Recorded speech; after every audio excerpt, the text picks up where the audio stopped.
Total chaos erupts in Middle East. Troops killed in Iraq. Welcome back to the Midas Touch Network. I'm bringing you breaking news that's absolutely critical to understand right now. Complete chaos is erupting across the Middle East as reports confirm that a United States soldier has been killed at an air base in northern Iraq. But that's not all. A British soldier has also been killed at the exact same air base in northern Iraq. This is happening at a moment when tensions between the United States and Iran have reached a critical boiling point. Let me break down exactly what's happening here and why the official narrative doesn't add up. The official story: training accident cover-up. Both the United States military and the British Ministry of Defense are claiming that these deaths occurred during military training exercises. According to the U.S. Army statement released on May 31st, a U.S. Army soldier died during what they're calling a military training accident at Herbiel Air Base in Iraq. The training was supposedly being conducted with British Army partners who also lost a soldier in this alleged training incident.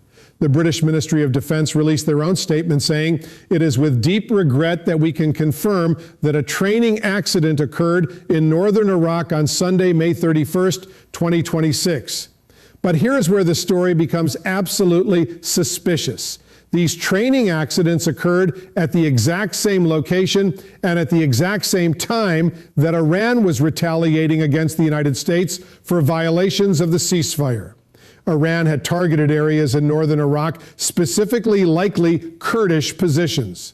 So we're supposed to believe that two soldiers from two different countries just happened to die in training exercises while Iranian missiles were being fired at the exact same location. This doesn't pass the smell test. The pattern of lies and cover-ups. This isn't the first time we've seen this pattern. Remember what happened when Iran responded to U.S. airstrikes in the Strait of Hormuz just days before this incident? Iran targeted an air base in Kuwait, and several American service members and contractors were injured.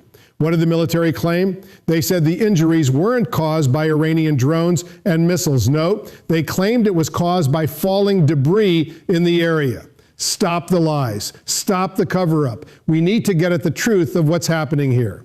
The American people deserve transparency from their military and their government, not excuses and fabricated explanations. Iran's retaliation and military escalation.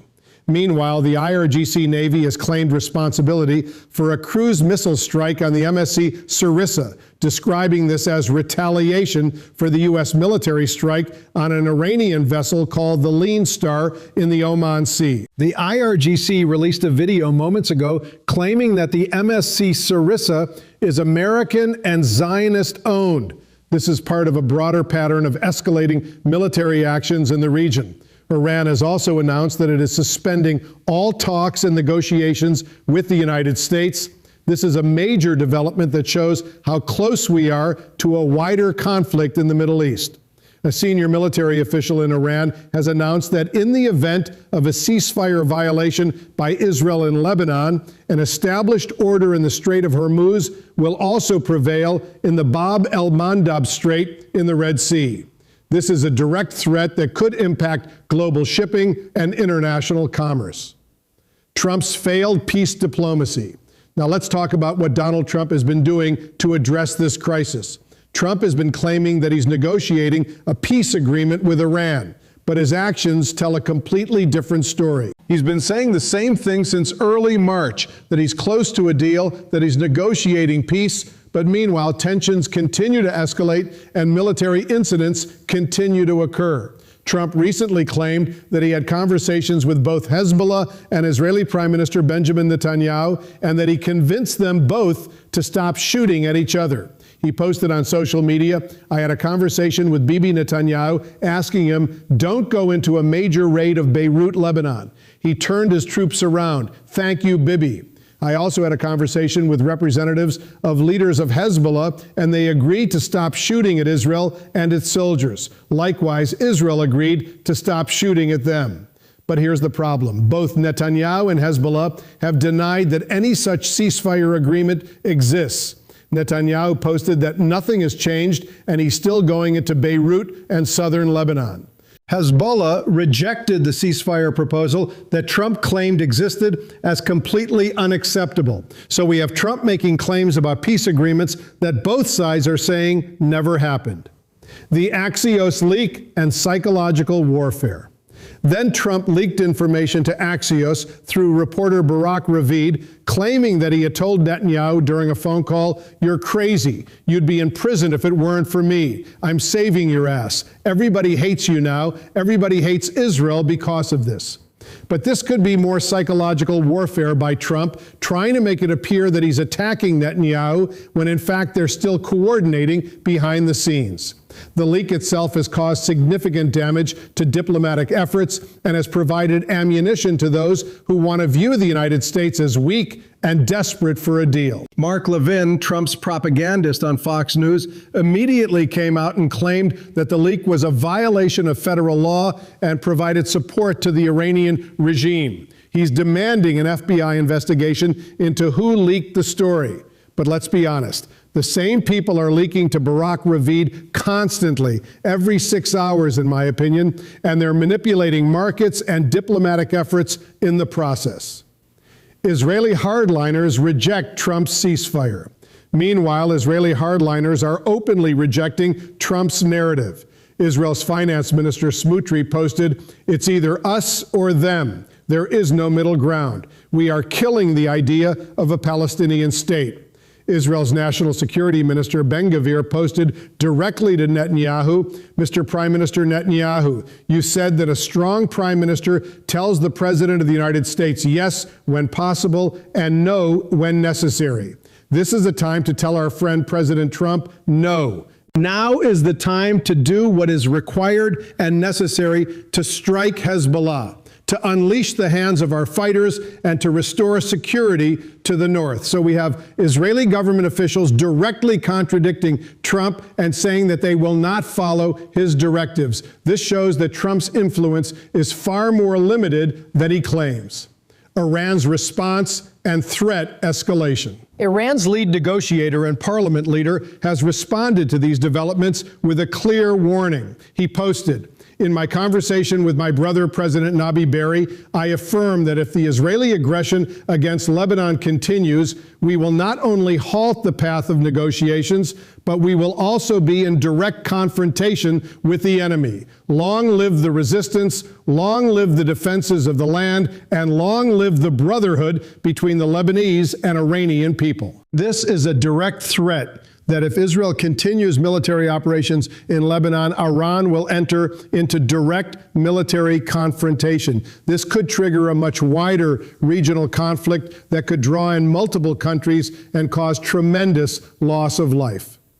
Ukraine escalation continues. Meanwhile, chaos is also erupting in Ukraine as Russia's invasion continues to escalate. You remember that Donald Trump promised on day one that he would be able to create peace after Russia's invasion of Ukraine. But here we are nearly 2 years later, and that's not what happened. This is what Trump does. He lies and he drags things on over and over again. A major ballistic missile attack is underway right now against the Ukrainian capital of Kyiv. The operational command of the Polish armed forces has announced the scramble of Polish and NATO fighter jets, as well as command and control aircraft, amidst an ongoing large-scale Russian drone and missile attack against Ukraine. Ground-based air defense systems and radar reconnaissance have reached a state of maximum readiness throughout Poland. Multiple fires are burning throughout the Ukrainian capital of Kyiv and several other cities across Ukraine amid this large-scale Russian ballistic missile attack, one of the most significant in months against Ukraine.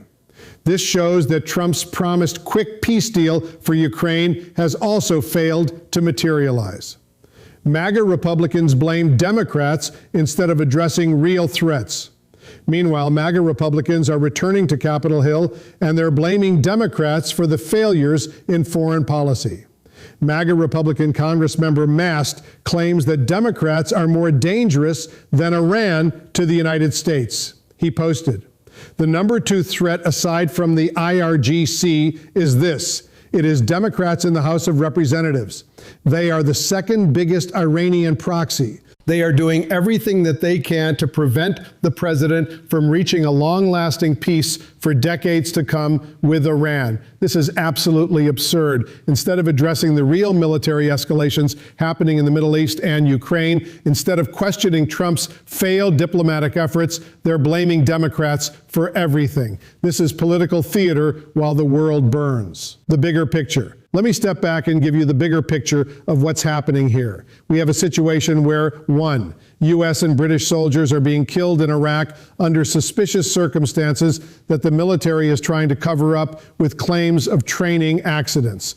2, Iran is actively retaliating against U.S. military strikes and escalating its military posture in the region. 3, Trump is making claims about peace agreements that both sides are denying actually exist. 4, Trump is simultaneously leaking information to the media to damage Netanyahu while claiming to be his ally. 5, Israeli hardliners are openly defying Trump and saying they will continue military operations regardless of what he says. 6, Iran is threatening direct military confrontation if Israel continues operations in Lebanon. 7, Russia is continuing to escalate its attacks on Ukraine despite Trump's promises to quickly end the war. 8, MAGA Republicans are blaming Democrats instead of holding the Trump administration accountable for failed foreign policy.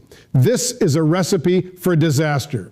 We are moving closer and closer to a wider regional conflict that could involve multiple countries and cause tremendous loss of life. The military-industrial complex is thriving while ordinary people suffer the consequences. What needs to happen? We need transparency from our government about what's really happening in Iraq. We need to know the truth about how these soldiers died and why the military is trying to cover it up. We need accountability for failed diplomatic efforts. We need our elected officials to stop playing partisan games and actually address the serious threats to global security.